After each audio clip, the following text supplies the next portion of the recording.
In the year 1645, at 61 years of age, a man who had never once been defeated in formal combat withdrew to a cave called Reigando in the outskirts of Mount Iwato, Japan.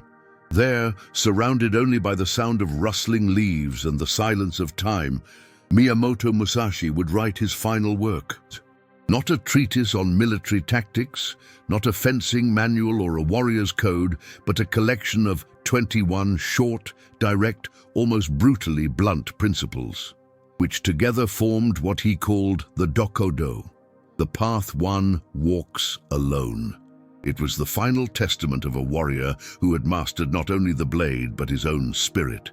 And in the end, he left us not weapons, but ideas.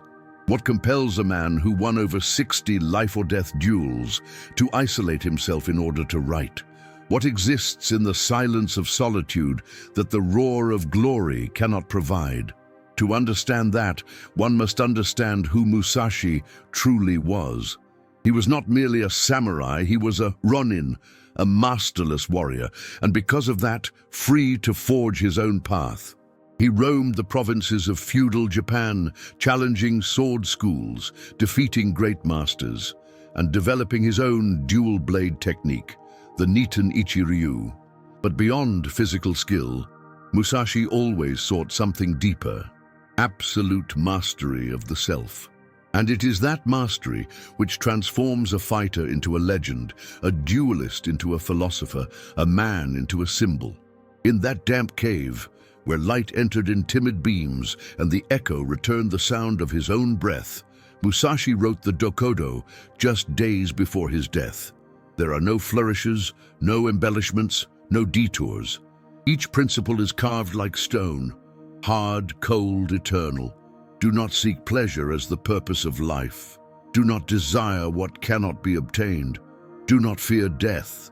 In a world consumed by distractions, shallow passions, and desires that sweep us away like winds, his words are an anchor, a sword that cuts not the enemy, but the ego, a mirror that reflects not the face, but the soul.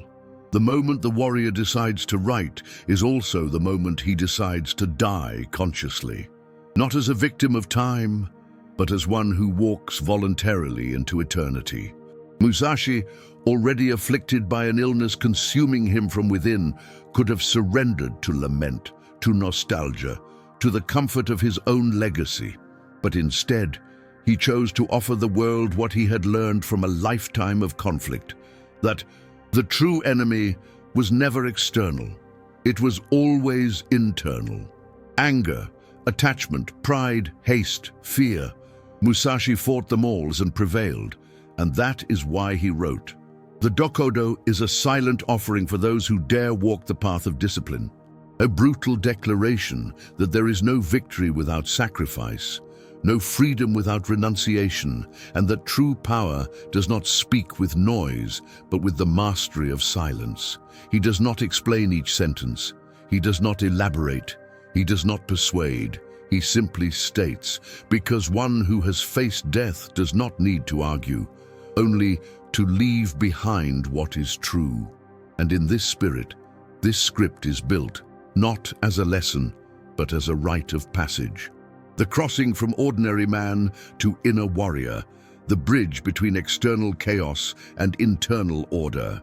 Musashi died shortly after, and his body was buried standing, armed, facing north, a symbol of eternal vigilance. But what did not die was his message. The Dokkōdō, though little known to the general public, is one of the most cutting documents ever written on self-mastery, mental clarity, and philosophical renunciation. It is not about fighting the world, but about living above it. It is not religion nor moralism, it is inner sovereignty. And that is why, nearly 4 centuries later, his 21 rules still speak louder than 1,000 motivational speeches. This is the path, and you've already taken the first step. Prepare yourself, because from this point forward, each principle is a blade, and you are the battlefield. 1. Have no preference for anything. The words of Miyamoto Musashi, as sharp as a sword stroke that does not hesitate, conceal one of the most cutting lessons of war and life philosophy. He who chooses too much weakens the spirit. In the first principle of his Dokkōdō, the solitary path written on the brink of death, Musashi lays down an unshakable foundation. To renounce preferences is to abandon the slavery of desire. In the modern world, this phrase sounds almost absurd. We are encouraged to choose everything: clothes, food, styles, opinions, identities, passions. Supposedly, our sense of self is tied to what we prefer. But for Musashi, that's a trap. Preference is the beginning of attachment, and attachment is the seed of suffering. But what exactly did he mean by this? To renounce all preferences. Does that mean living without taste for life, becoming apathetic, neutral, coldly detached from existence? The answer lies in the life he lived. Musashi was not an indifferent man, he was a centered one. Fighting dozens of adversaries does not require apathy, it requires presence. What he rejected was the habit of choosing based on impulse, attachment, or comfort. To him, the warrior must be ready for anything, and that includes acting in any scenario, wielding any sword, adapting to any terrain. He who prefers too much becomes paralyzed before the unpredictable. And in war, as in life, rigidity is a death sentence. Musashi learned this not only through duels, but by observing his own mind. In his earlier book, Go-Rin no Sho, he already left traces. The mind must not be dragged by a single point of focus. The idea aligns closely with the Buddhist concept of non-attachment and with the Stoic ideal of controlled indifference, apatheia. Marcus Aurelius, Roman emperor and philosopher, wrote in his Meditations, "Accept whatever comes from nature. Do not wish events to be other than what they are." Both men, the Roman emperor and the Japanese swordsman, understood that a mind that desires something intensely is also terrified of losing it, and that the fear of loss is poison to courage. Picture a warrior who only fights well with his favorite sword. If it falls into a river, he loses the battle. Now imagine a warrior who can use any weapon, even a stone, a stick, or his bare hands. That warrior is free. Bishi, freedom lies in non-dependence. Dependence on objects, rituals, preferences, people, praise, ideal conditions, all of it chains the mind. When Musashi said, "Have no preference for anything," he was teaching us to become invulnerable through detachment. He was preparing us to live in a world where everything changes, everything slips away, everything betrays, even the things we love. What's most impressive is that Musashi did not just preach this philosophy, he lived it. He trained constantly in different environments, with improvised weapons, even dueling with a wooden oar, as he famously did against Sasaki Kojiro. By rejecting the comfort of preference, he was training his mind to be everywhere without belonging anywhere, to act with full presence, even when everything feels strange, uncertain, or hostile. In modern terms, this is the ability to work under pressure, to create without waiting for inspiration, to love without needing to possess, to endure without applause. But perhaps the hardest part to digest lies here. Preference distracts us from reality. When we spend our lives chasing the best moment, the best company, the perfect place, we lose the ability to live the now as it is. Musashi didn't wait for sunny days to train. He didn't demand recognition before teaching. He didn't wait to be understood before speaking. He acted, and because of that he became eternal. The true warrior, the true virtuous man, doesn't act only when conditions are perfect. He acts because he knows who he is, even when everything is against him. There's yet another philosophical layer to this principle. When Musashi tells us to have no preference, he is not commanding us to abandon discernment. He is not telling us to accept everything blindly or to bow to chance. He's telling us to not be ruled by taste, desire, or aversion. Choose, yes, but strategically, not emotionally. He doesn't reject reason, only the clinging emotion. And that changes everything, because it's not about living in grey, without colour or passion. It's about living in full control. When nothing holds you, you're ready for anything. When nothing seduces you, you see clearly. When nothing frightens you, you walk steadily.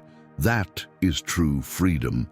Today, in an age dominated by likes, algorithms, distractions, and manufactured addictions, Musashi's phrase becomes a desperate cry. Stop preferring and start living.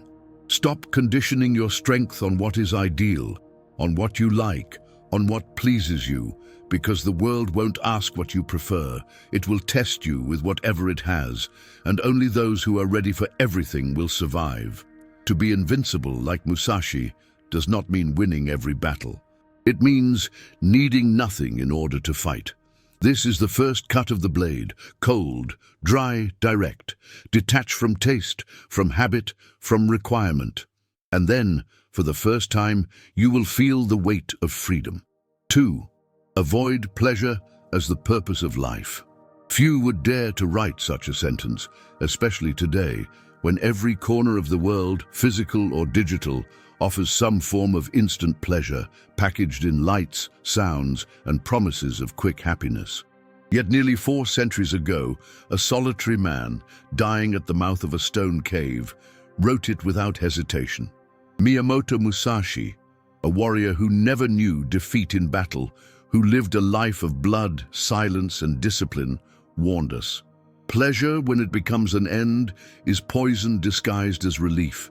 But what exactly does Musashi mean by this? Is it a call to deny the senses entirely, an invitation to perpetual suffering? No. What he attacks here is not pleasure itself, but cheap pleasure as life's purpose. There is an abyss between living with pleasure and living for pleasure. The former is a natural consequence of a life lived with integrity. The latter is a seductive trap that silently corrodes warriors from within. When pleasure becomes the compass, the soul loses its direction. When pleasure becomes the goal, man loses his discipline. And a warrior without discipline is merely a drifting body, a sword without a steady hand. Musashi lived in a Japan torn by civil wars, where life could be lost over a sideways glance in an alley. He knew that too much pleasure creates vulnerability. A man who cannot tolerate pain, who flees from boredom, who demands constant comfort, can never be trusted in battle. More than that, he will never master himself. Because everything that drives him comes from outside, from food, drink, flesh, recognition, success. And everything external can be taken away. When Musashi says, "Avoid pleasure as the purpose of life," he's showing us that the obsessive chase for enjoyable sensations erodes inner fortitude. It makes the warrior lazy, the wise man proud, the disciplined weak. This lesson runs parallel to Stoicism. Epictetus, a slave-turned-philosopher, once said, "If you want to be unshakable, do not attach yourself to anything that can be lost." Pleasure is by nature fleeting. It doesn't last. Eating a delicious meal, feeling the warmth of a body, buying something new, all of this is valid, but none of it can serve as a foundation for existence. Musashi knew that a life guided by sensation is always at the mercy of the next dose of pleasure. It's a sophisticated slavery. Man thinks he is free, when in truth he is chained by stimuli he does not control. In practice, Musashi's warning is not against joy, but against the obsession with relief. Relief from pain, from rejection, from criticism, from loneliness, and that relief is often sought in ways that weaken the soul. Hollow distractions, food binges, compulsive consumption, artificial relationships, digital dopamine. Pleasure as a goal empties life of meaning. And because the more pleasure we chase, the harder it becomes to face it with clarity. It turns into an addiction that shapes our rhythms, our desires, even our values. Musashi does not speak as a moralist. He speaks as someone who saw men die because they could not control their impulses.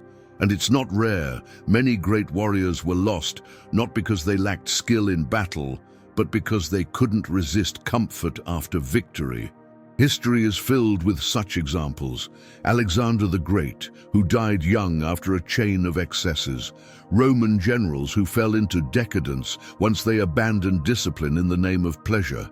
Even emperors and monks who succumbed not to war, but to gluttony, lust, vanity.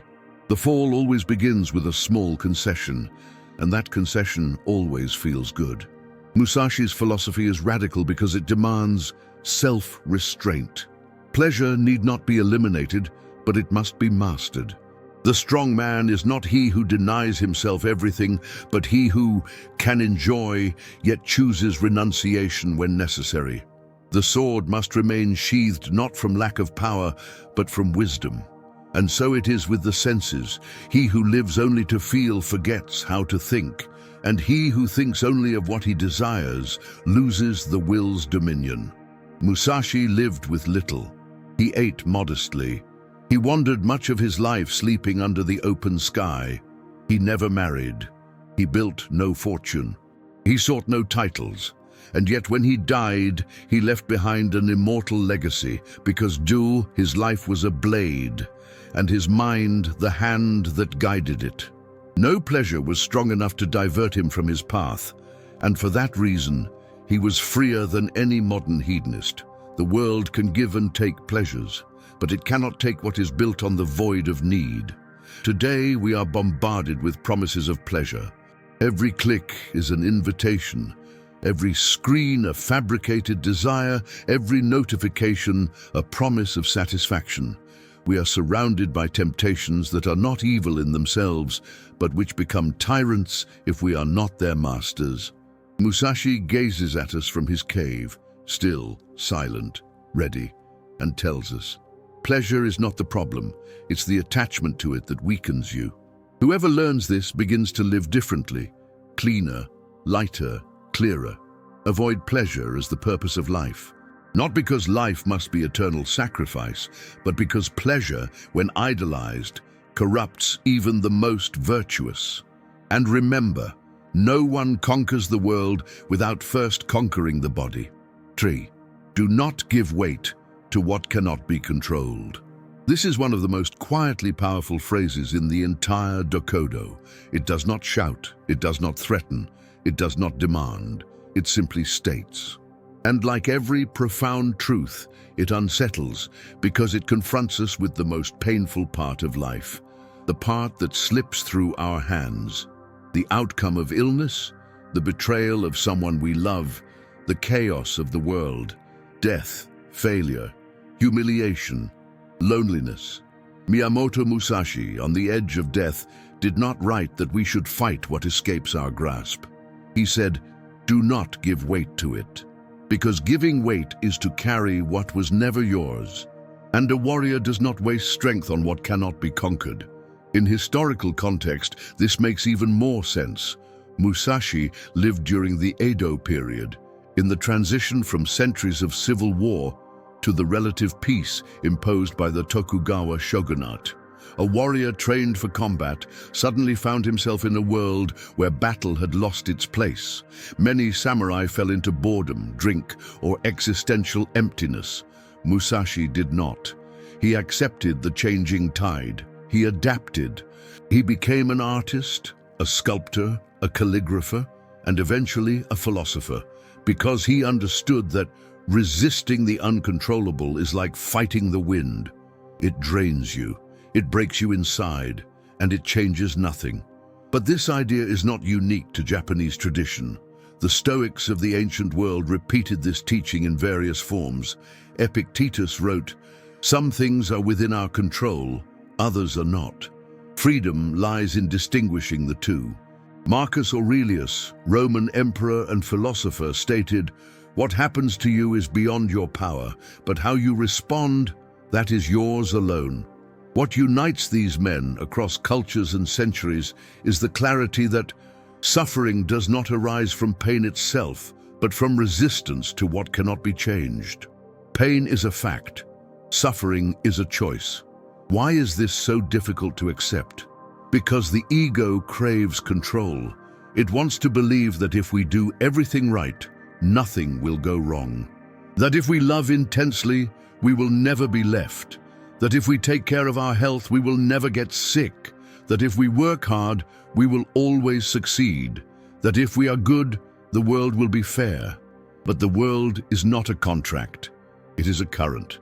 And those who do not learn to swim with it are drowned by their own rigidity. Musashi understood that strength is not in controlling the world, but in not being destroyed by it. Imagine a warrior who panics in battle because it starts to rain. He stumbles, curses the heavens, blames the gods, laments his luck.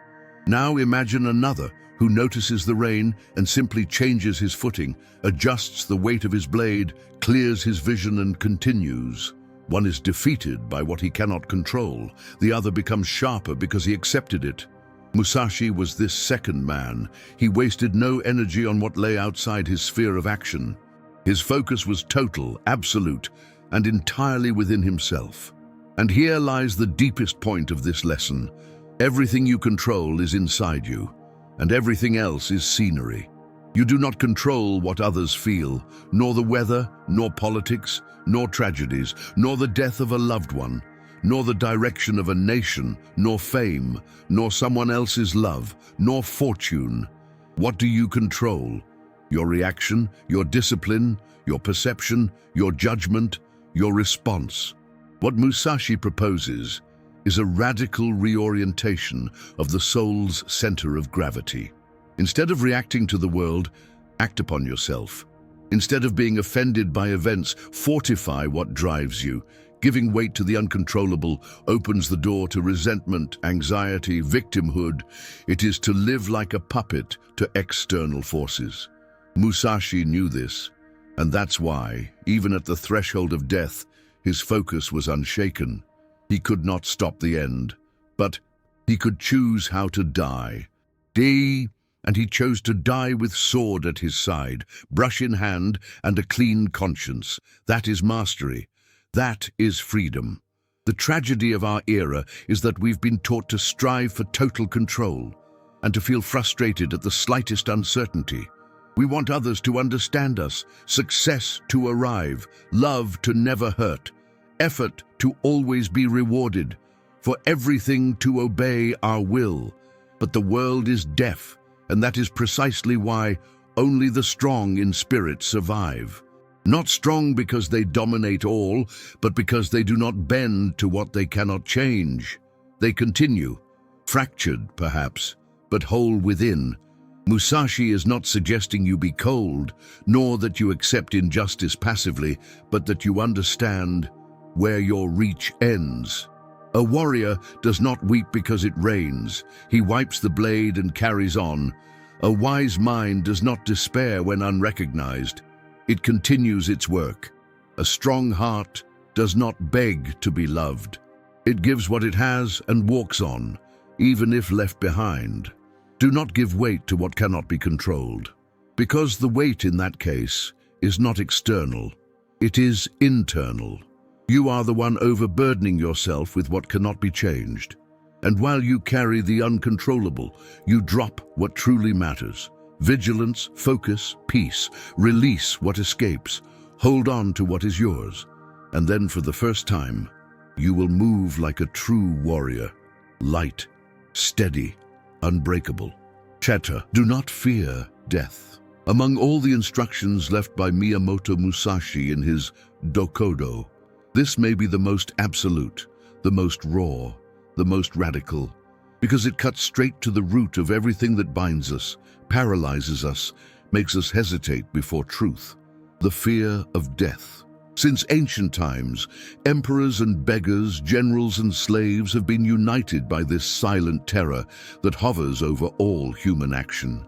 Every postponed choice, every word swallowed, every truth unspoken carries the same poison, the fear that fully engaging in life might provoke death's claim. But Musashi, from the depths of the cave where he wrote his final words, tells us coldly, do not fear. But how can we not fear? How do we uproot this primal instinct etched into our bones? Musashi answers with his life. From a young age, he placed himself before death countless times. At 13, he killed his first opponent in a duel. In the years that followed, he faced dozens of warriors in battles where a single moment of hesitation meant death. He lived as a ronin, a masterless samurai, with no clan, no protection. He traveled alone, his sword his only companion, sleeping outdoors, eating little, always alert, always ready. Death surrounded him, but he did not run. He studied it, understood it, and ultimately accepted it. In feudal Japan, the warrior's ideal was shaped by Bushido, the way of the warrior. In it, death was not an enemy, but a constant companion.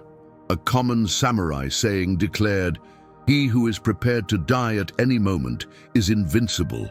This is not bravado, it is philosophy. The warrior who does not fear death does not retreat, and he who does not retreat does not hesitate, and he who does not hesitate strikes before the enemy can even move. Fear is always a disadvantage, and accepting death is ultimate liberation. Marcus Aurelius, centuries earlier, would write something similar in his Meditations. Do not live as if you had 1,000 years ahead. Death is at your door. While you are alive, while it is possible, be good. For the Stoics, the awareness of death was a call to virtue, courage in its face, a mark of wisdom. Epictetus wrote, "Death is not terrifying. What is terrifying is our opinion of it." East and West touch. It is not about ignoring death, but about putting it in its rightful place, as a natural part of life, a certainty undeserving of despair, a presence that purifies our choices. Musashi was no romantic. He did not see beauty in death as some dramatic finale. To him, death was simply an inevitable part of the cycle. Denying it was childish, fearing it, useless. In The Book of Five Rings, he wrote, "True strategy is not about killing the enemy. It is about not dying within yourself. Physical death is a fact, but internal death, surrender, cowardice, the abandonment of mission, is what must be avoided. He who lives in fear of death dies a little every day. He who lives without that fear lives whole, even if only for a short time." To not fear death does not mean to seek it. It means to stop running from it. Because the fear of death is subtle. It hides in excuses. It's not the right time. I'm not ready yet. What if it goes wrong? What if I lose everything? In all these phrases, fear disguises itself as prudence. But the truth is that many lives are wasted not by error, but by hesitation.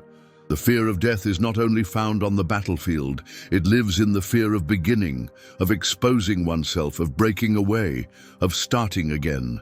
Musashi invites us to a life in which death is already accepted, so that the focus may finally rest on action. When he wrote the Dokkōdō, Musashi knew he was dying. He felt his body failing, and even then he did not cry. He did not lament. He did not ask for more time. He wrote, because there was still something to pass on. That is a spirit that has conquered fear.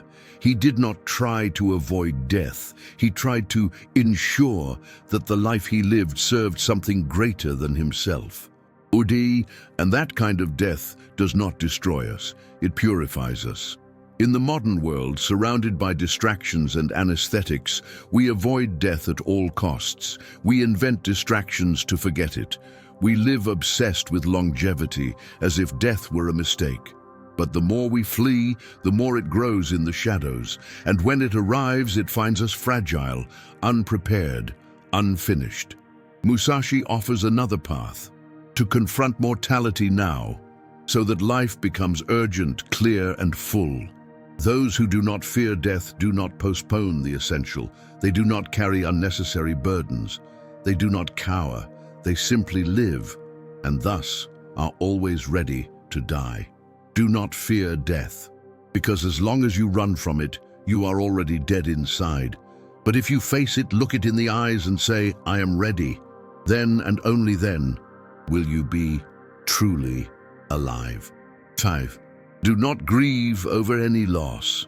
If there is a sentence capable of breaking the chest of any ordinary human being, it is this one, spoken in a dry tone, without ornament, without comfort, without explanation. Miyamoto Musashi, writing on the edge of death, does not reach out with empathy. He drives the blade into the heart of human fragility. Do not grieve over any loss. A command, a decree, a vow. But behind that almost inhuman harshness lies a wisdom that can only be born from the experience of someone who lost everything and kept walking. Because only those who know the taste of grief, of absence, of collapse and solitude can say with authority, grieving does not restore, it only imprisons. Musashi lived a life surrounded by loss. From his youth, he lost mentors, homeland, shelter, identity. He chose to be a ronin, a masterless samurai, the lowest rung of feudal Japan's social order. It meant living on the margins, being rejected by higher castes, seen as dangerous and unpredictable. He lost the right to belong, and still, he did not stop. He kept moving, won duels, studied art, practiced calligraphy, trained disciples, founded his own school. He turned loss into the raw material of strength. To Musashi, grieving was a double waste of time and focus. Once loss has occurred, it lies outside our power, but the reaction to it remains within our grasp. Here, Eastern philosophy once again meets Stoicism. Seneca wrote, "What matters is not what is lost, but how one responds to the loss." And Epictetus added, "When you lose something, do not say, 'I lost it.' Say, 'I gave it back.'" To these men, nothing truly belongs to us. Not possessions, not loved ones, not status, not even our bodies, not even time. Everything we have is borrowed. And grieving its return is to forget that we never owned it, only shared its presence. But take note, Musashi is not advocating emotional coldness. He does not preach repression. He is not saying, "Do not feel." He says, "Do not grieve." That is, do not cultivate it, do not relive it, do not drown in it. Because grief is not the same as pain. Pain is human. Grief is repeated suffering. Pain is inevitable. Grief is a choice. And every time we nourish it, we amplify the void. We empower absence, and we weaken our own presence. Loss is part of the path. Every warrior loses battles, loses friends, loses vitality, loses love. Musashi understood that the only way to go forward is to accept life's movement, because life does not stop taking, but it also never stops giving. And only those free from the weight of the past can receive the new without suspicion. Grief chains the man to what is gone. Acceptance frees him for what may come. How many today live paralyzed by an old loss, a broken relationship, a dream that collapsed, a friendship betrayed, a loved one who departed, a project that failed? Modern society teaches us to wear such wounds like medals, but Musashi teaches something else. Pain that is never overcome becomes weakness, and excess weakness kills the spirit. It's not about rushing, it's about clarity, understanding that nothing can be built from grief. It may be lived, but it must not be prolonged. And within this lies a deeper truth. Loss is proof that we were alive. Only those who have something to lose, only those who love, who commit, who invest, feel loss. So to not grieve a loss is not to deny life. It is to affirm it. It is to say, I lived, I was present, I loved, and now I move on, lighter, detached from what has passed. It is the purest form of courage, to keep loving the world even after it wounds us. Musashi did not write this as a metaphor. He lived it. At the end of his life, he did not lament never serving a lord, never gaining political prestige, never building a family, never amassing wealth. All of that, to him, were losses unworthy of tears. What mattered was walking the path, with resolve, with clarity, with renunciation. The warrior who grieves is one who refuses impermanence, and impermanence is the only certainty. Do not grieve over any loss, because everything that leaves teaches, and everything that remains strengthens, and everything that's coming needs empty hands to enter. Hold no resentment or anger. If there is a prison more silent than fear, it is resentment. It does not scream, it does not impose itself, it does not reveal its face immediately, but it works like rust within the soul, slowly corroding discipline, clarity, and inner strength. Miyamoto Musashi, in his final path, warns us like someone who has watched this moral disease destroy men who once seemed unshakable. Hold no resentment. Do not cultivate anger, because anger to the warrior is poison disguised as power, and resentment, an invisible chain pulling the man backward until he forgets how to move forward. Musashi was no stranger to provocation. Throughout his life he was betrayed, rejected, challenged, ambushed, insulted. Some accused him of dishonoring the samurai code by relying on overly clever tactics. Others claimed he abused his physical strength. He was expelled from schools, pursued by the disciples of defeated masters. In other words, he had every reason in the world to hold grudges. But he did not. And not out of weakness, but out of wisdom, because he understood. Resentment is a secret alliance with the enemy. Every time we dwell on what was done to us, we surrender our power once again to those who hurt us. Here again, East and West touch. Marcus Aurelius wrote, "The best revenge is not to be like your enemy." Epictetus said, "If someone offends you, remember that it is your opinion about the event, not the event itself, that causes your pain." These ideas echo in Musashi with brutal clarity. A warrior, to be free, must cleanse the spirit of emotional impurities. And resentment is caked mud. It clouds judgment, distorts perception, and traps us in battles that should have long ended. But why is it so hard to let go of resentment? Because there is an illusion of justice in bitterness. As if by feeling hatred we are restoring balance, as if the other's suffering were ensured by our own pain. But resentment does not wound the enemy. It wounds the self. It is like pressing a blade to your own chest, hoping the other person bleeds. Musashi understood this early. That is why his style always leaned toward emotional neutrality. He did not fight in anger, he fought with clarity. He didn't burn with rage, he stayed centered. Because he knew those who fight in anger lose precision, and those who act out of resentment lose direction. On the battlefield, anger kills. In daily life, resentment erodes the soul. How many decisions today are made under the shadow of old grudges? How many words are spoken with venom? How many roads are avoided out of fear of old wounds? Musashi offers us a path to liberation. Do not deny what you felt, but do not carry it further. Resentment is an emotional corpse, heavy, useless, rotting, and yet many cradle it like a trophy.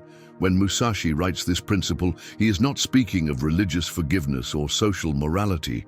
He speaks of spiritual efficiency.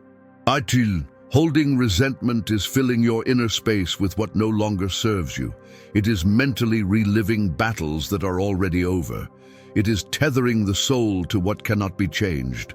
A warrior must be light, agile, present, and none of those virtues coexist with hatred. More than that, resentment blocks growth, because the energy spent on the past could be used to build the new. Stored anger blocks gratitude. Constant bitterness extinguishes faith. And without faith, without gratitude, without clean energy, no path endures. The man who seeks mastery of self must first purge what poisons him. And no poison is more corrosive than carefully preserved rage.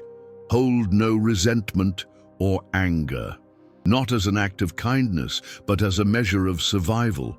For the warrior, every emotion is a choice, and today's choice defines tomorrow's freedom. Envy no one.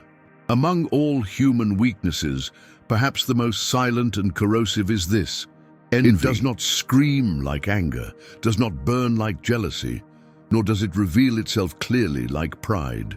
It settles in the dark, inhabits the neglected corners of the soul, and without us realizing, turns us into judges of others' success and prisoners of a comparison that never ends. Miyamoto Musashi, in his final path, cuts straight to the heart. Envy no one. Do not justify it. Do not rationalize it. Do not surrender to the feeling as if it were natural. Envy is weakness disguised as ambition. It is admiration corrupted by the absence of self-mastery. Musashi, as a warrior, was not blind to others' talent. He faced masters from various schools, fought against different styles, some more technical, some more aggressive, many from noble lineages, protected by powerful clans. He himself had no great name. He was a wanderer, a solitary, and yet he never sought to become like the others. He sought only to be better than he was yesterday. Because the true warrior does not compare himself, he builds himself. And envy, no matter how subtle, is always born from a poorly digested comparison. Stoic philosophy speaks precisely to this. Seneca said, "Envy is pain at the good fortune of others." And Epictetus reminded us, desiring what others have is to forget what lies within our power. For the Stoics, envy is the enemy of reason because it drives us to want what was never under our control: another's body, another's fate, another's acclaim. To envy is to shift our gaze from what belongs to us, our character, our choices, our path. And to Musashi, anything that distracts the warrior from his focus is a disguised enemy. Why do we envy? Because we believe, however subtly, that what others have defines our worth. When we see someone with greater skill, more beauty, more recognition, more wealth, we feel like we're failing. But Musashi shows us that this belief is rooted in error. You are not on the same road as anyone else, and therefore you cannot measure your life by another's ruler. Every warrior is forged by battles no one else can see. Every scar has a story, and none of those stories can be fairly compared.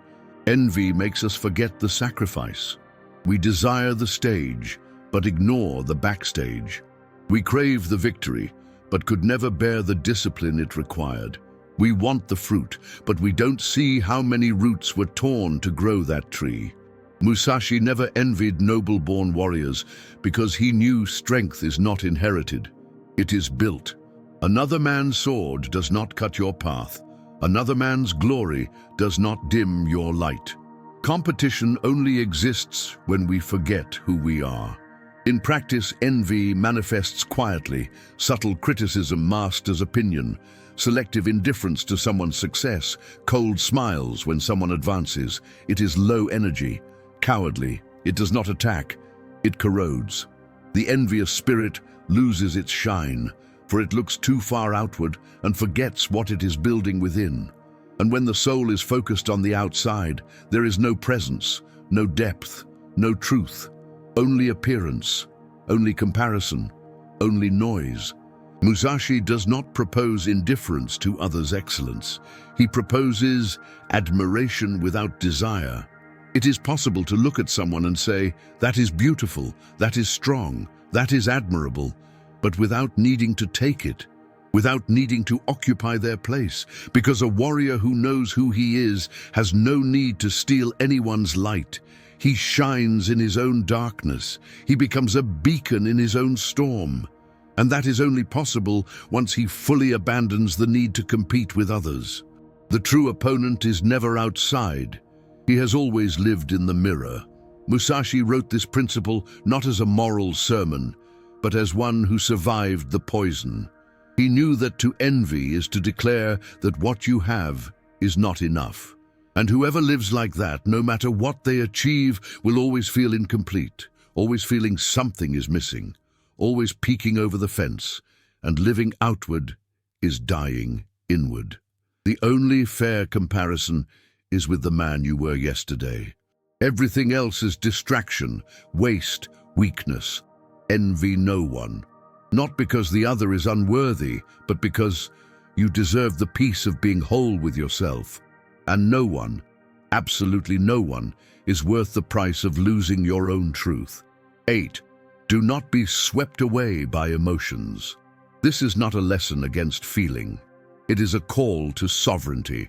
Miyamoto Musashi, in his 8th maxim of the Dokkōdō, does not deny that a man feels. He simply declares that no emotion should ever sit on the throne of the spirit. Because when emotion rules, reason is dethroned, and when reason falls, the warrior is lost. He may possess technique, he may have strength, he may even have purpose, but if he is dragged by the fire of rage, the fog of sadness, the thrill of victory, or the fear of loss, he is no longer a warrior, but an animal reacting to the world. And a man reduced to instinct is not free. He is merely a body in transit.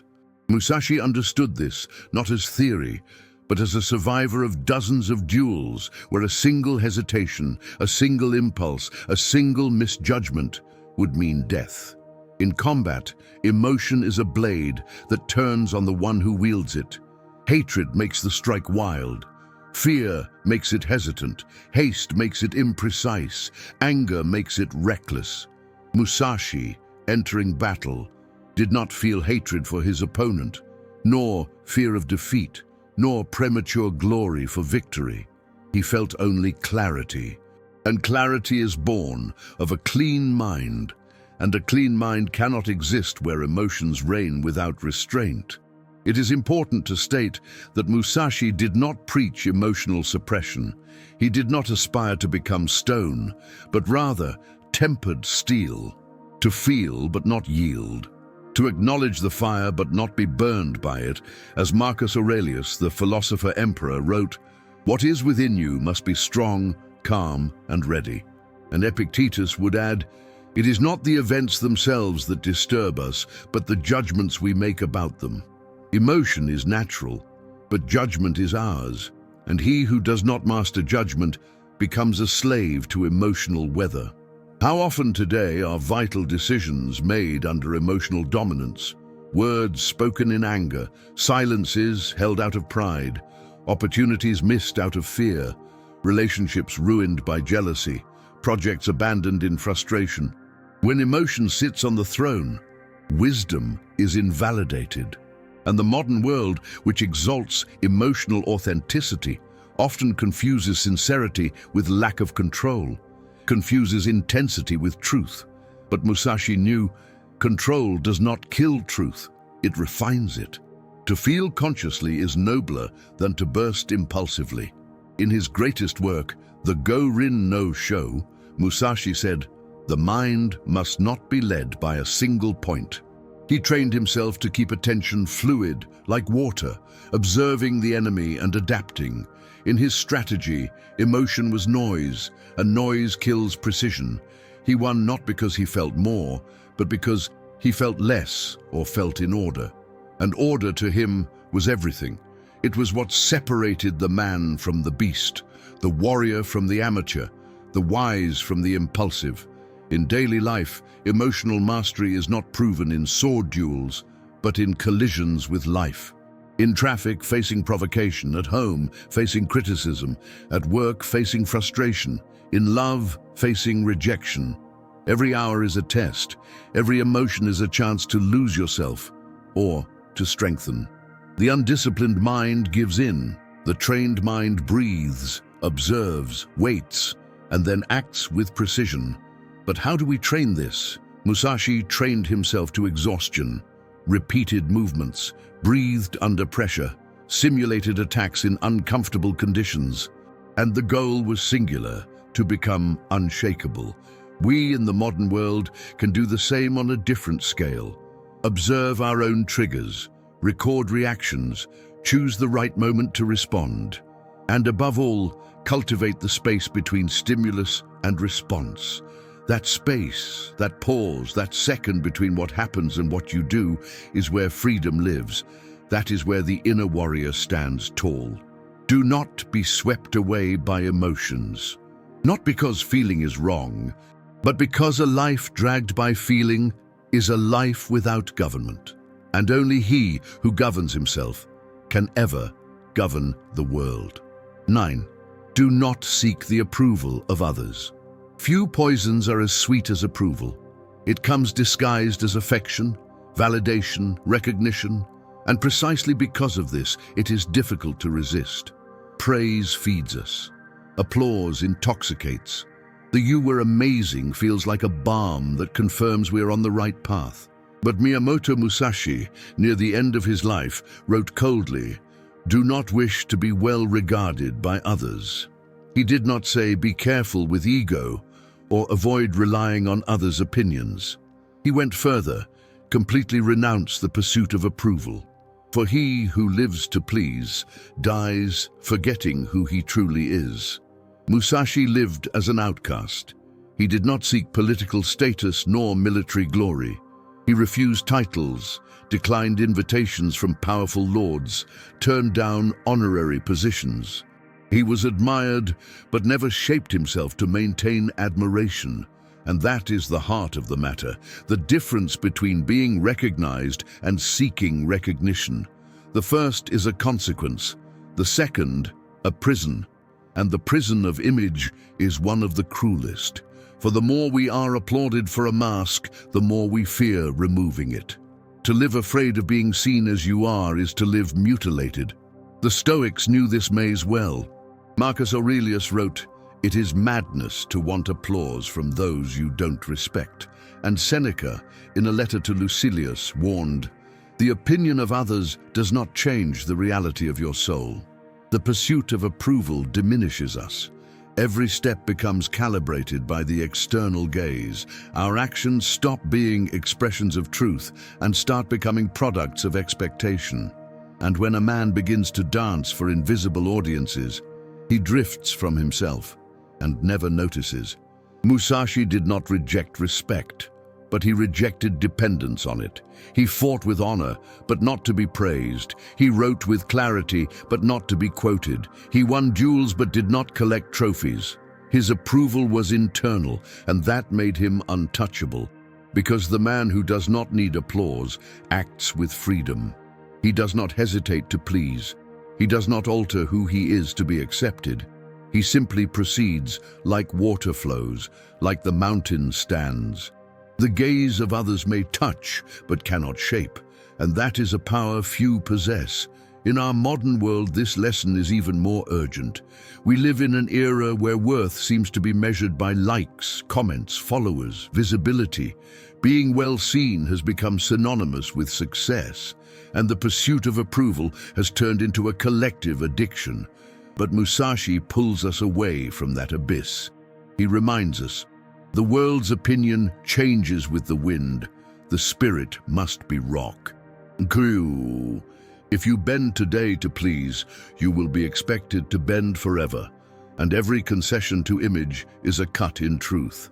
The pursuit of approval also masks another weakness, the fear of rejection. Many say they want to be recognized, when in fact, they are simply terrified of being excluded.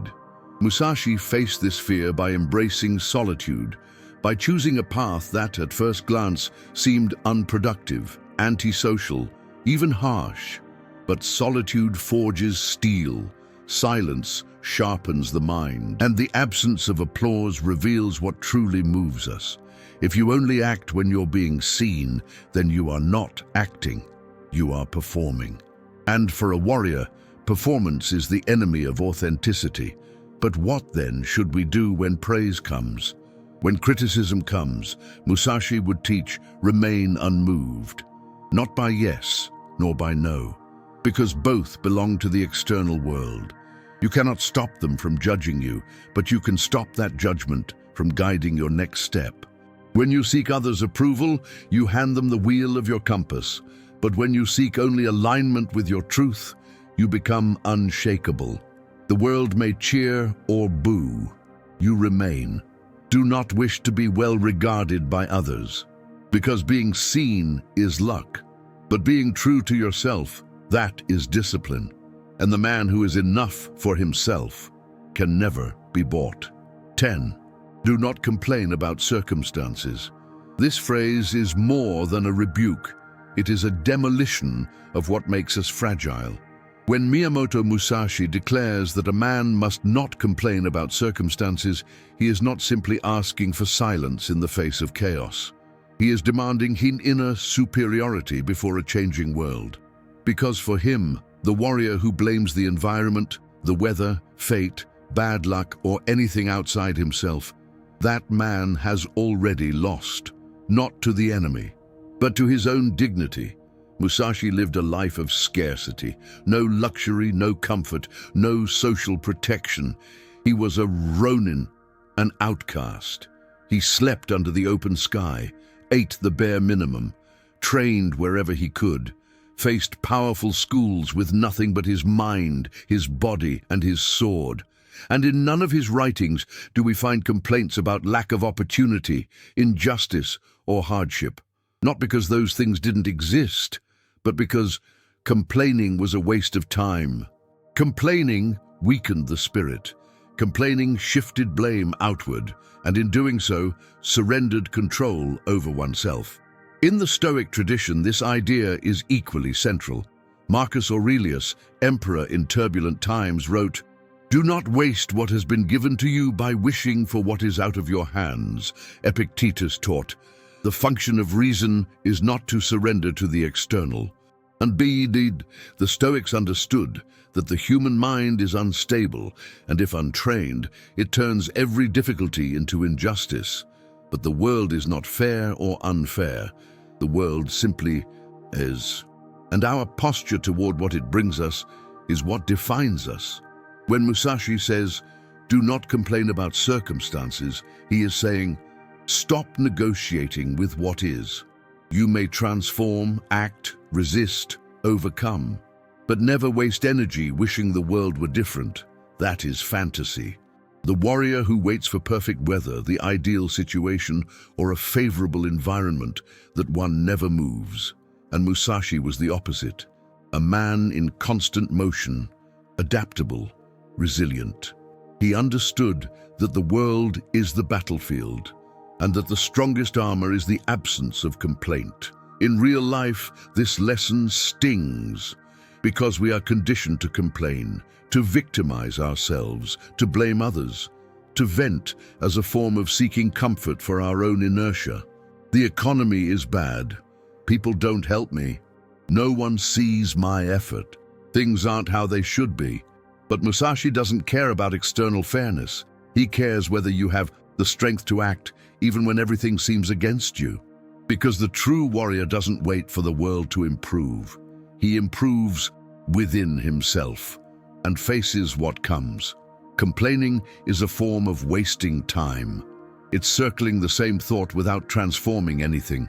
Worse, it trains the brain into helplessness. Every time we complain, we reinforce the idea that we are victims, and the victim mindset is incompatible with the discipline of the warrior. The warrior takes responsibility even for what he did not cause, not because he's guilty, but because he wants the power to respond with clarity. He refuses to be dragged by events. He does not let the environment define his conduct. Musashi fought with whatever was available, sometimes a sword, sometimes a wooden oar. He faced masters with improvised weapons. He won because his mind didn't complain. It adjusted. He didn't ask for better conditions. He created conditions from what he had. And that is true power. Not controlling the world, but being invincible within it. Do not complain about circumstances, because the world does not change through lament, but man does when he stops complaining and starts to act. 11. Do not let what must be done now slip away. This phrase is not about productivity. It is about honor, because to postpone an action you already know must be done is to dishonor time. And for Miyamoto Musashi, time was more than an invisible line carrying the days forward. It was a battlefield, a sharpened sword, a silent master. Do not let what must be done now slip away is not a personal organization tip. It is a summons to war against existential procrastination. For every action you delay out of fear, laziness, doubt, or attachment is a piece of your soul growing weaker. And to a warrior, each weakness is a crack, and every crack can be fatal. Musashi lived in motion. He was not a man of eternal plans or promises lost in time. He acted quickly, precisely, with brutality when necessary, but always with clarity. In his duels, there was no room for hesitation. Every extra second thinking was a second less living. And outside of combat, he followed the same principle.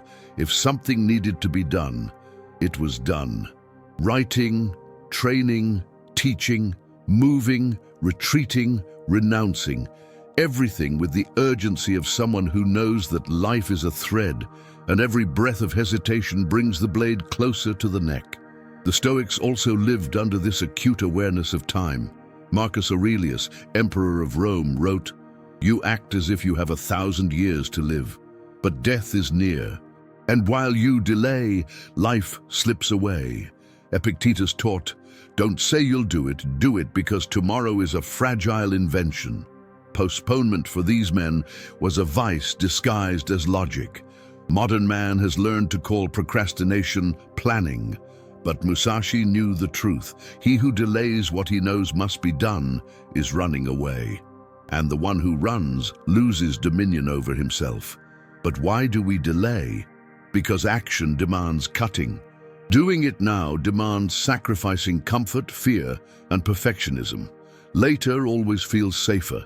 It gives time to prepare, to rethink, to avoid judgment, to build courage. But later is the refuge of the weak. Because it never truly arrives, it stretches indefinitely. Meanwhile, action rots, the chance vanishes, the thread snaps, and what remains is regret. The warrior who does not act at the right moment is not defeated by the enemy. He is defeated by time. Musashi made no concessions to himself.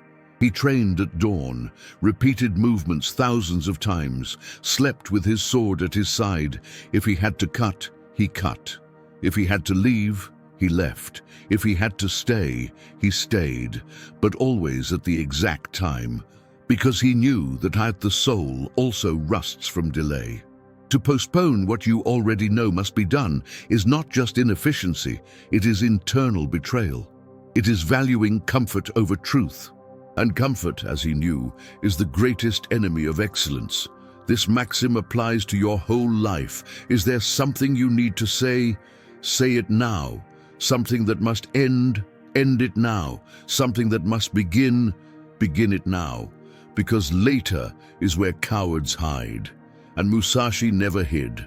In modern life, this lesson is more urgent than ever. We are surrounded by distractions, excuses, anesthetics. We delay hard conversations, postpone decisions, stall change. But the truth is simple. What must be done now must be done now.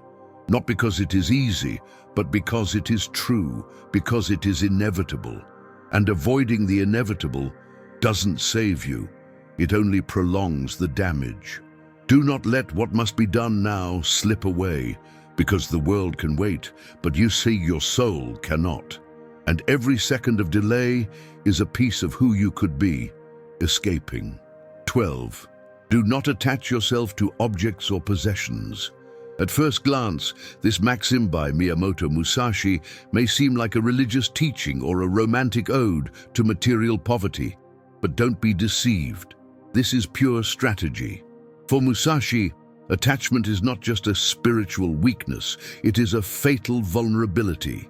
He who depends on objects, goods, or external symbols to feel complete is never truly ready. Because what can be lost will be, and what can be taken eventually will be. Thus, the less you possess, the freer you are. The less you need, the more invincible you become. Musashi lived as a wanderer, a ronin. He moved between provinces with as little as possible. He owned no property. He had no amassed fortune. His weapons, his clothes, his notebooks, that was everything he carried. and still he became one of the most feared and respected warriors of his era. Because he understood, strength does not reside in what one owns, but in what one is when nothing is needed. A man attached to his house, status, car, money, or polished armor, that man is vulnerable. Because if something is taken from him, he collapses with it. But the man who needs nothing, he moves freely in any terrain. He adapts, he is feared, he is free. The Stoics taught the same principle. Seneca said, "Nothing is more certain to be lost than what you cannot live without." Marcus Aurelius added, "What the world gives, it can take away, but what you build within yourself, that remains." The attachment to possessions is an illusion of safety, but for the warrior, nothing is more dangerous than trusting what the world controls. And the world can burn houses, steal wealth, topple empires, and destroy fortunes overnight. What remains then when all is gone? The answer must be you, whole, intact, ready. But attachment is not just physical, it is symbolic. Musashi did not even cling to his swords. He adapted, improvised, and won duels, even with a boat oar, because the weapon was not essential. The essential was the technique, the gaze, the spirit, the mastery. Everything external he taught can become a crutch. And a warrior does not walk with crutches. He uses the ground as it is, and walks, even naked, even alone, even with nothing in his hands. In today's world, we are taught to accumulate clothes, gadgets, cars, properties, diplomas, followers, titles, and not just to own, but to define ourselves by them. Musashi would be a heretic in this culture. He looks at us from the past and says, "What you have is not who you are. And if you need something to feel worthy, then you've already lost what truly matters. Because what is truly yours, no one can take. Not the sword, not the world, not even time. More than that, attachment distracts. A man with much worries much, guards much, fears much, gets anxious over scratches, threats, and losses. And the anxious man cannot see the enemy approaching. He cannot hear the silence. He misses the signals. Excess blinds the senses. Simplicity sharpens perception. Musashi lived with little and saw everything with clarity because he had no appearances to uphold, no symbols to protect. He was simply himself. And that was enough to cut through even the most heavily armored foes. This maxim is also an invitation to lightness. Detachment is not just renunciation, it is speed. The less you carry, the faster you move. In decisions, in new beginnings, in breakups, in escapes, in battles, the man bound to his possessions hesitates. The unattached one advances, without fear, without drag, without delay. Do not attach yourself to objects or possessions, because what can be taken was never truly yours, and he who builds himself upon what cannot be taken, he never falls. 13. Do not let knowledge feed your vanity. Wisdom is a double-edged sword.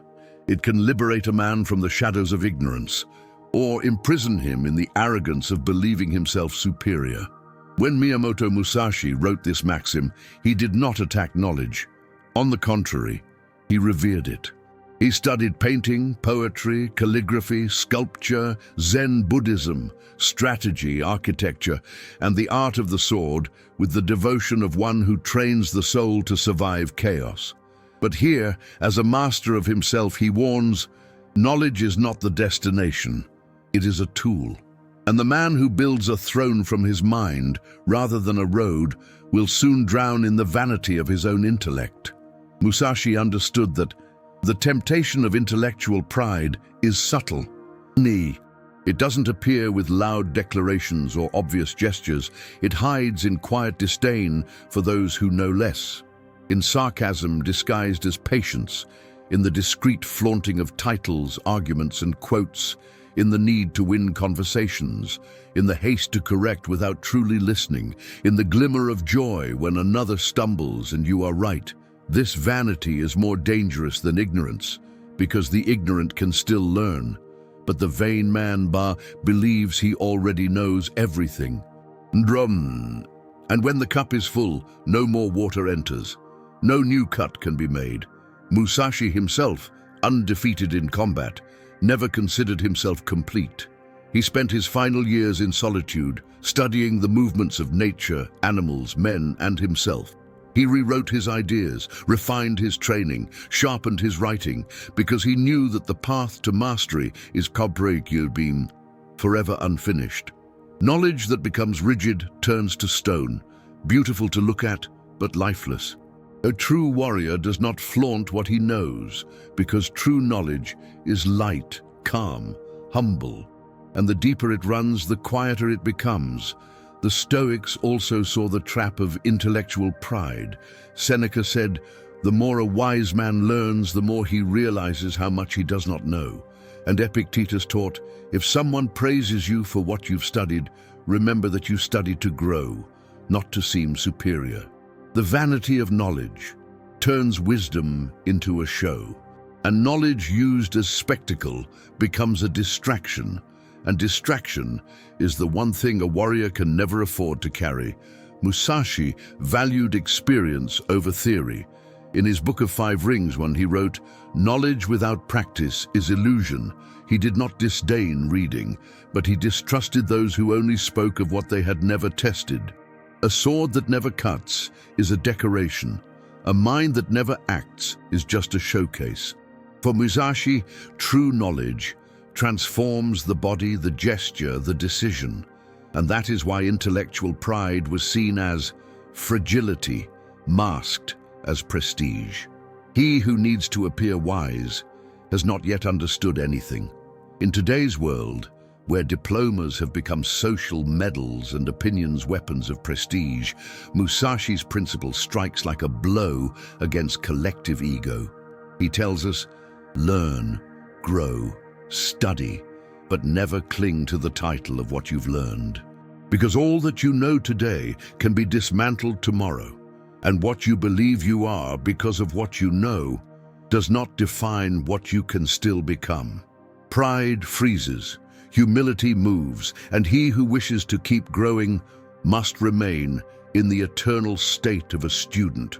Furthermore, the vain scholar loses his ability to listen, and he who cannot listen misses the world's subtle signs. And he who misses the signs dies from the strike he never saw coming. Vanity closes quiet doors.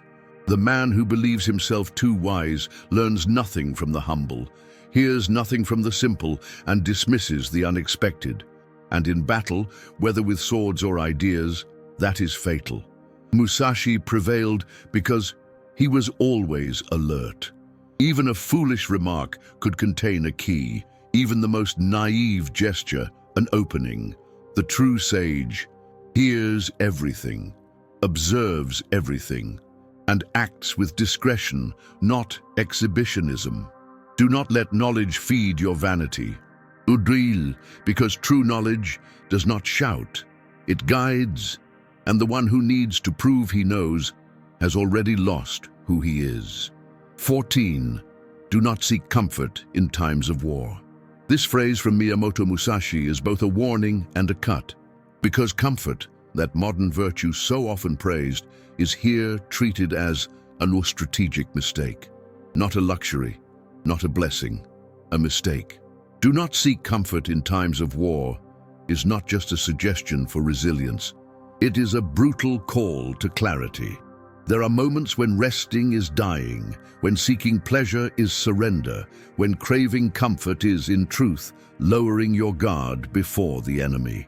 And when the battlefield is burning, longing for a cushion is the beginning of defeat. Musashi lived his youth in a constant state of war, not political war, but personal, visceral, mortal war, where every duel was a sentence. He slept under the sky, ate whatever was available, walked for days without pause, filthy, his clothes torn, always vigilant, always ready. He understood with every fiber of his being what it meant to exist in a state of combat. And in this state, Any search for relief is read as weakness, and weakness, even momentary, is an invitation to death. On the battlefield, this lesson is clear, but it extends to all of life, because at some point, we are all at war with time. With illness, with scarcity, with betrayal, with loss, with fear, with mediocrity, with ourselves. And in those moments, Musashi warns, do not seek comfort, seek focus, seek posture, seek the blade. Rest will come, but not now, because the warrior who relaxes too early exposes his flank. And an exposed flank is a broken defense. Stoicism echoes this essence. Seneca once wrote, "He who lives as if on vacation during conflict has already declared defeat." And Marcus Aurelius noted, "While you live, fight like a man." Comfort is for those who do not grasp the soul's urgency.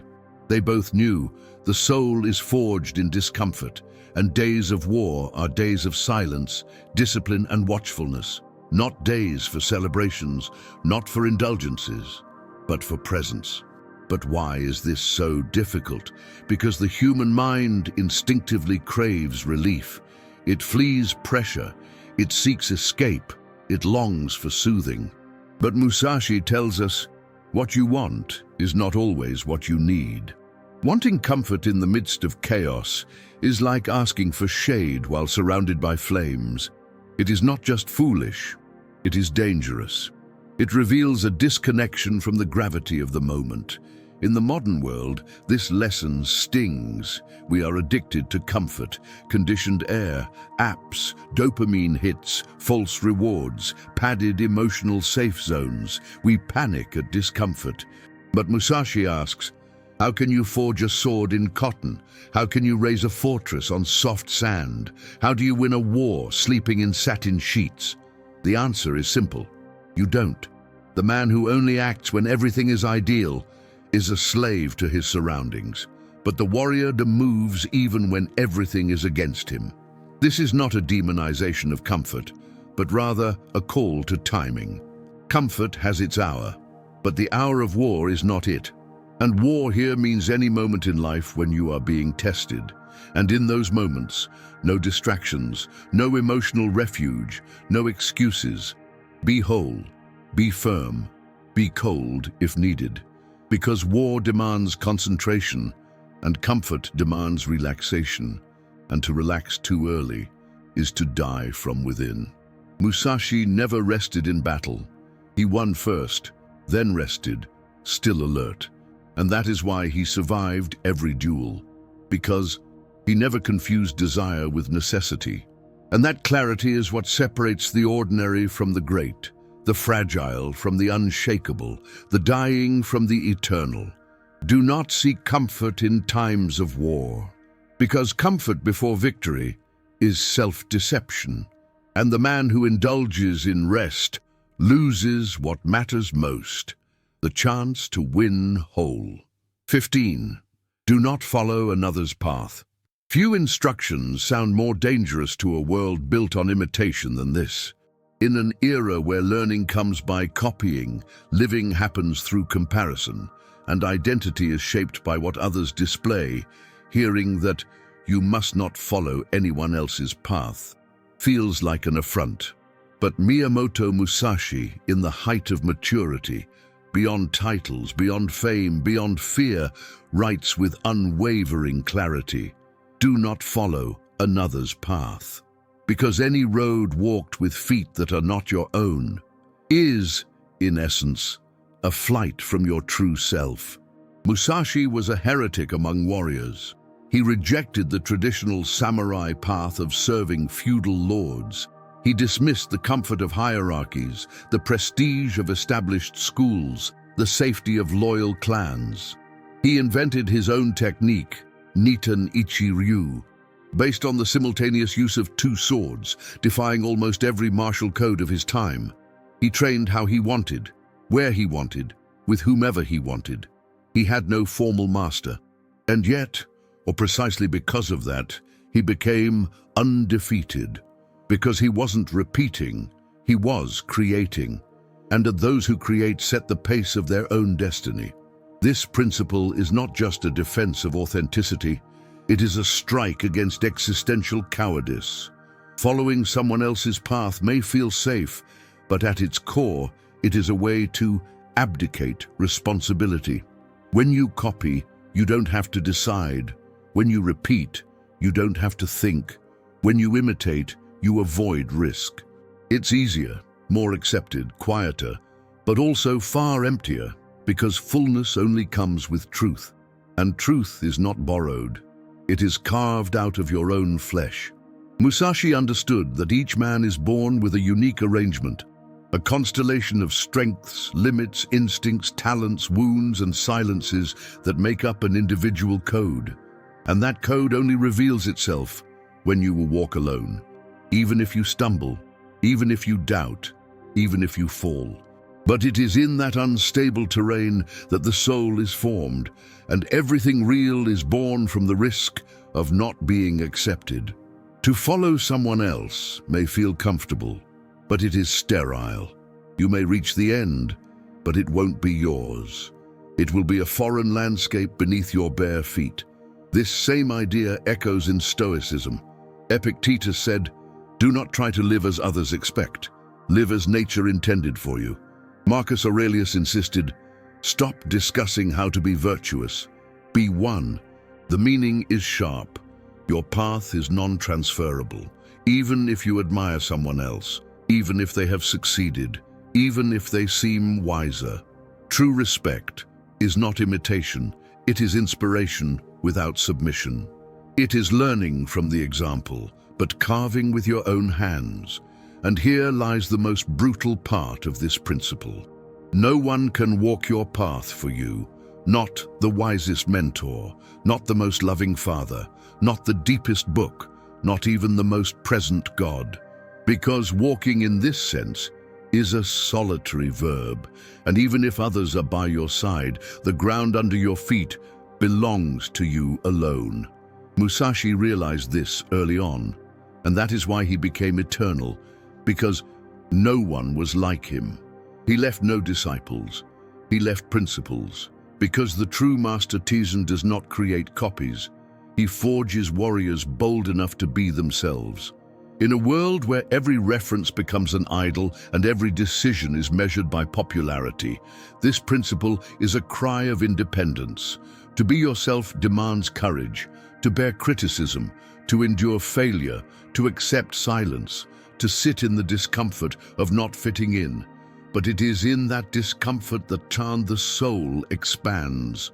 And a warrior who knows himself is a warrior who will not bend. Do not follow another's path, because the safest road is also the most crowded with the living dead. And the only destiny that's truly worth it is the one you carve with your own blade. 16. Leave no room for regret. Among all the silent pains that erode the human soul, few are as cowardly as regret. It always arrives late, after the moment has passed, after the action is over, after the word was spoken, or worse, left unsaid, after the opportunity slipped through. After time, that ruthless master no longer bends, and at that point, regret no longer teaches, it condemns, it does not guide, it chains. Miyamoto Musashi, with the coldness of a man who stared into the abyss and walked forward, declares, "Leave no room for regret." Because regret is not a sign of conscience, it is the symptom of having lived beneath your own truth. Musashi was not a perfect man. He was a real one, scarred, morally flawed, wounded, surrounded by traps, enemies, errors. But never once, in his letters, in the Book of Five Rings, or in the Dokkōdō, does he express even a whisper of regret. Because everything he did wholly, with awareness, with precision, with accountability. And that's what prevents regret. Living without a mission, doing what needs to be done when it must be done, saying what must be said even when it wounds, breaking when necessary, staying when it's right, acting always as if each breath could be the last. This maxim carries the weight of someone who saw many die lamenting, warriors who hesitated, men who backed down, disciples who followed false paths and only realized it too late. To Musashi, regret was the symptom of an undisciplined mind, because the trained mind lives in presence. It does not postpone decisions, it does not delay ruptures, it does not pretend to ignore what it already knows. And that clarity is exactly what separates the warrior from the ordinary man. The warrior does not seek to please, nor to avoid pain. He acts in truth, and truth, even when it cuts, sets one free. The Stoics shared the same view. Epictetus said, "If you acted according to what you knew was right, why regret? The only fault lies in omission." Marcus Aurelius insisted, "The past cannot be touched, only a fool holds on to it." Stoic philosophy teaches that regret is a mirage of control, a futile attempt to rewrite the irreparable. But life does not allow rewrites. It only allows presence and responsibility. Anything outside that is delusion and escape. In practice, regret is born of cowardice, of omission, of feeling and not acting, of seeing and not speaking, of desiring and not daring. It is not error that wounds us. It's the absence of action when we already knew what was right. That's why Musashi demands full posture. The warrior moves, cuts, chooses, decides, based on his own inner compass, not the world's expectations. And even when he errs, he does not drown in lament. He learns, reacts, rebuilds, but never gets stuck looking backward. Modern society is a factory of regrets. Lives built upon what-ifs. Loves never lived, callings aborted, words left unsaid, silences guarded by fear, courages caged. The more regrets we gather, the heavier we become, and the weight of the past numbs the present. Musashi invites us to lightness, but not a superficial one, a lightness born of integrity. And integrity means living aligned with what you know to be right, even when it costs. Leave no room for regret, because what you do today is what defines the man who dies tomorrow. And the worst kind of death is not physical, it's living your whole life, haunted by what was never done.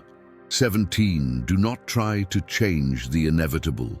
There is a kind of suffering that doesn't come from real pain, but from internal friction against what destiny has already set in motion. When Miyamoto Musashi wrote this maxim, he was not advocating conformity, he was teaching something far more elevated, the art of recognizing the line between action and surrender. Do not try to change the inevitable is not a weak resignation. It is a commandment of strategic intelligence. It is the recognition that some battles are not meant to be fought, for they are like striking the wind. It drains your energy, scatters your focus, and in the end, what was certain remains so, with or without your resistance. Throughout his nomadic solitary life, Musashi faced many inescapable limitations. The death of his father, the loss of mentors, social exile for being a ronin, the physical decay of his final years. And yet in none of his writings do we find complaints about these facts, because he understood a warrior does not waste his blade on stone. That which cannot be transformed, whether an event, a person, a loss, a time long gone, must not consume the mind. And the mind, being a temple, must not be occupied by that which does not serve the soul's strategy. Stoic philosophy echoes this principle with remarkable clarity. Epictetus taught, "What lies outside your control must be accepted with serenity." Virtue is not about conquering the world, but adjusting to it with dignity. Marcus Aurelius wrote, "When you fight against what already is, you only wound yourself." Musashi, though forged in a different world, arrived at the same truth by way of the sword. Resisting the inevitable is a subtle form of emotional suicide. What cannot be changed does not need your opinion, it needs your lucidity. But what, after all, is inevitable? Death. the passage of time, the end of certain relationships, the transformation of the world, the impermanence of all things, the mistake already made, the wound already opened, the cut already delivered, the words already spoken, the person who is already gone. All of these shape the battleground where many fight silent wars they can never win, and so they never end. Musashi teaches, observe, recognize, accept, transcend. Because only after acceptance does true movement begin. Before that, everything is noise. In everyday life, we try to change the inevitable in countless ways. We try to make someone love us back. We try to relive the past. We try to hold back time. We try to reverse the irreversible. We try to understand what has no answer. All of this bleeds away vital energy. Musashi didn't waste himself in the why of things. He focused on what came next. Action is the warrior's language. Acceptance, his discipline. When something declares itself as final, he doesn't argue with the world. He redirects his gaze. This principle is not easy. It goes against our nature. We want control. We crave understanding. We long to undo. But there is immense freedom in letting go of what is already gone, in refusing to bleed over wounds that time has already closed, in not trying to rewrite what has been engraved. And that freedom returns us to the present. And the present is the only battleground where the warrior can move.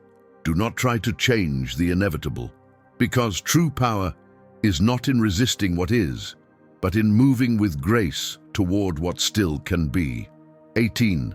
Do not act on impulse, but with clarity. A sword, to be lethal, must be guided by precision, not by haste. The warrior who strikes out of surprise, who reacts by reflex, who moves in the heat of the moment, surrenders control of his own blade. And the moment he does, he's already lost. Miyamoto Musashi, in his 18th principle, is not merely suggesting self-control. He is demanding absolute mastery over action. This isn't about being slow, hesitant, or cold. It's about moving with intention, with presence, with the mind sharp and the feet grounded in reality. Musashi understood that impulsive reaction is the greatest enemy of strategy. On the battlefield, anger rushes the hand, euphoria unleashes the shout, fear makes the foot retreat too early. None of these lead to victory. They are all born from a single failure: to act without consciousness. To Musashi, the true warrior is not the fastest. It is the one who knows why he acts. Every gesture is measured, every step is deliberate, every decision made with lucidity. Because when you live by intention, there is no regret, only learning. In the Book of Five Rings, he writes, "In every battle be like water, flow without agitation, but always toward victory." The metaphor is profound. Water acts. It moves, carves stone, floods fields, but not impulsively by nature. So too must the warrior act, flowing from deep clarity, without needing to erupt to prove strength. Because true strength doesn't scream, it moves with precision. The Stoics echoed this same truth. Epictetus wrote, "Before acting, ask yourself, does this depend on me? If it does, am I acting from reason or emotion?" Marcus Aurelius affirmed, "Act as one made for reason, not as a slave to fleeting moods." Action without clarity is instinct. Action with clarity is freedom, and freedom to Musashi was the only state worthy of a warrior. But how do you train this?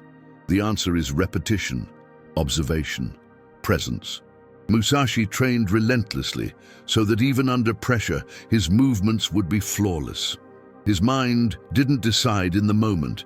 It had decided long before, through discipline, and that's what made him lethal. He didn't improvise in chaos.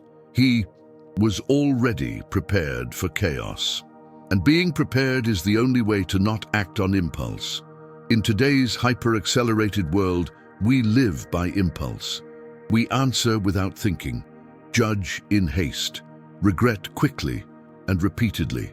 Musashi urges, Remove haste from the soul, inject intention into the act. Because every time you act impulsively, you hand the wheel of your life to the environment, and one who is dragged by the environment never reaches his own path. Do not act on impulse, but with clarity, because impulse is fire, and it burns the temple from within. But clarity, that is the blade that cuts through the world, without ever wounding the one who wields it. 19. Do not count on tomorrow. This principle strikes directly at the heart of one of humanity's greatest illusions, the certainty of time. When Miyamoto Musashi wrote these final strokes of ink, he wasn't being poetic, he was being surgical. Because the warrior who prepares to act tomorrow, who postpones what already burns in the soul, who projects action into the future while waiting for the perfect scene, that warrior dies before ever stepping into the fight. Do not count on tomorrow is more than a reminder of mortality. It is a decree of presence. You either live now or you will never live at all. Musashi understood urgency like a man who knew the blade intimately. He lived as if each dawn might be his last. He trained to the limit, observed everything, wrote with precision, struck quickly, but never in haste. Because his mind was where his feet were, never ahead, never clinging to what did not yet exist. For him, tomorrow was not a promise, it was uncertainty. And uncertainty cannot be the foundation of any serious strategy. The Stoics had already carved the same insight centuries before. Marcus Aurelius wrote, "Life is short. The moment is everything. Don't be deceived by days that have yet to come." Seneca warned, "While we delay, life passes us by." And Epictetus added, "You were made to act now, because now is the only time that exists." The awareness that tomorrow is not guaranteed should not paralyze us. It should awaken us. The warrior who understands this moves with more intensity, more truth, more urgency. To count on tomorrow is a sophisticated way to procrastinate your mission. It's wearing the illusion that there's still time, when in truth, time has never belonged to you. It slips by, silent, indifferent, steady. And whoever wastes it thinking it can be reclaimed later loses more than minutes. They lose the thread of their soul. Musashi invites us to live with taut string, sharpened gaze, ready decision. Because living as a warrior doesn't mean always being in combat, it means always being at present. In the modern world, we are seduced by the idea of the future, distant goals, perpetually delayed plans, projects that one day will begin, and that one day never arrives. And most lives don't fail because of mistakes. They fail from postponement, from waiting for the ideal day, the perfect courage, the right scenario. But Musashi knew nothing will ever be ideal. What exists is now. And if you're not acting now, you're running away. Do not count on tomorrow, because tomorrow promised you nothing. And what is not done today may never be done at all. And what is not done does not exist. 20. Do not expect the world to make sense. This principle is the blade that cuts through the final illusion that there is a coherent, fair, and logical order behind the events of life. As he neared the end of his journey, Miyamoto Musashi grasped one of existence's most brutal truths. The world owes you no coherence. It is what it is, not what we wish it to be. To expect everything to make sense, for virtue to be rewarded, for effort to always be acknowledged, for pain to come with warnings, for love to arrive on schedule, is to kneel before an altar that never answers. Musashi saw this with his own eyes. He saw virtuous warriors die dishonorably. He saw cowards win by chance. He saw good men lose everything. He witnessed betrayal among oaths, storms on sunny days. And from all of this, he understood. There is no eternal logic in the outside world. The only logic that matters is internal, your own. Discipline, clarity, strength, choice, expecting the world to follow a comprehensible reason, is to abandon your post, the sovereignty over yourself. Marcus Aurelius wrote, "The universe does not act to please you." Epictetus taught, "Life owes you no explanation, it offers challenges." Like Musashi, the Stoics saw the craving to understand everything as a form of weakness, because the man who needs everything to make sense waits before acting, questions before moving, complains before accepting. And in that delay, he loses what matters, the moment. The world is not a fable with a moral at the end. It is a proving ground. And only those who can act without needing reasons survive. But why do we crave sense so badly? Because we want justice. We want rewards. We want a script. We want to believe that doing everything right guarantees a happy ending. But that is fantasy. Real life doesn't follow formulas. It challenges, distorts, crashes down. And this is why Musashi became unbeatable. He didn't expect logic. He expected everything. And by expecting everything, he was ready for anything. When you abandon the need to understand, you gain the clarity to act, to accept what is, to respond with firmness, even when everything seems absurd. And that is one of the warrior's greatest virtues, to act wisely in the face of nonsense. Because lucidity is not understanding the chaos, it is crossing through it intact without losing your form. Do not expect the world to make sense. Because the world was not made to be understood, it was made to be confronted, and only the one who lets go of external logic can build true order within their own chest. 21. Honor the path always, but cling to none. This is the final cut, the hardest to accept, because until now, everything seemed to point to one right path, the path of the warrior, of discipline, of presence, of detachment. But Miyamoto Musashi, with the final stroke on the final page of his final work, destroys the pedestal of his own teachings. Honor the path, but do not cling to it. He's not saying the path doesn't matter. He's saying that even the path, if idolized, becomes a prison. After 20 maxims forged in iron and silence, Musashi closes the Dokkōdō with a liberating warning. Do not cling even to what made you stronger. Don't turn principles into shackles. Don't turn discipline into dogma. Don't turn wisdom into a crutch. Because the path, no matter how true, is not the destination. It is just a trail, and trails sometimes fade. They curve, they vanish, and those two attached are left behind. Musashi lived this truth. He created his own school, wrote his own treatise, defied every tradition, and in the end he said, "Do not cling to the school, nor the treatise, nor the tradition." Because a true warrior does not serve the method, he serves the truth, and truth is alive, mutable, uncontrollable. What saves you today may delay you tomorrow. What guides you now may blind you later. Musashi knew, even the noblest of paths becomes poison when turned into an absolute. Marcus Aurelius wrote, "Adapt as fire does, consuming everything and becoming stronger." Epictetus said, "Reason is your guide, not your cage."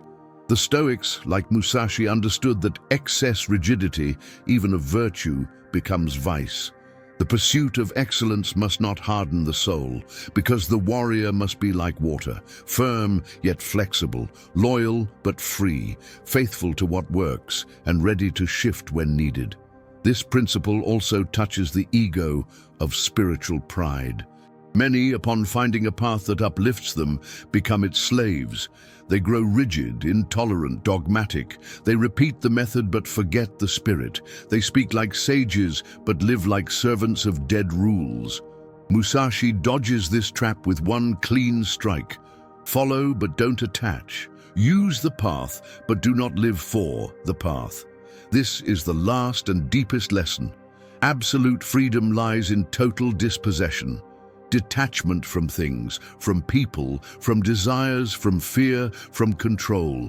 from glory, from pain, from image, and finally, from the path itself.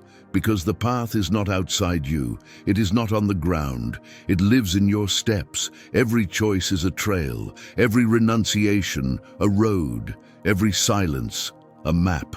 And once you understand this, you no longer need to ask where you're going. You simply walk and trust. Honor the path always, but cling to none. Because the true warrior does not live to honor a method. He lives to embody truth with every gesture. And truth changes, and the warrior who does not cling remains whole. 22. The last warrior who defeated himself. At the end of his life, a man with no master, no clan, no children, no loyal disciples, no riches, no official titles, no palace, and no glory, wrote 21 lines and died. But those lines still cut, still burn, still save, because Miyamoto Musashi did not merely win sword duels, he won the greatest of all battles, the battle against himself. And that is the kind of victory that no time erases, no myth distorts, no enemy surpasses. The man who defeats himself is the only one who is truly invincible. When Musashi wrote the Dokkōdō, he wasn't teaching how to fight. He was teaching how to exist. How to walk through pain, how to cut through fear, how to silence anger, how to let go of pride, how to act with precision, how to accept death, how to live without lament, how to endure the void, how to carry one's name without needing applause from the world. Each of the 21 maxims is not just a lesson, it is a blade, and each blade points to the same direction, the center of oneself. That is where the true path begins and ends. You can spend your whole life reading books, listening to masters, collecting beautiful phrases, but none of it will matter if there is no real cut. If you don't abandon complaint, if you don't stop following others' paths, if you don't drop what weighs you down, if you don't act now, if you don't accept what cannot be changed, if you don't silence your pride, if you don't look at death as part of life. The Dokkōdō is not a sacred book. It is a mirror, dirty with blood and silence, where you will only see something if you dare to look honestly. Musashi wanted no followers. He wanted awakening. That's why he wrote without flourish. That's why he died without seeking glory. That's why he asked to be buried, standing armed, eyes facing north, to remind the world that the true warrior never kneels, never begs, never hides, and never, ever betrays himself. You can close this video now and go on living as before, or you can make a decision, just one, silent, invisible, irreversible. Be your own master, and begin at last to follow the only path that matters, the one that demands renunciation, presence, clarity, discipline, and that no one else can walk for you. The way of the warrior is the way that is walked alone.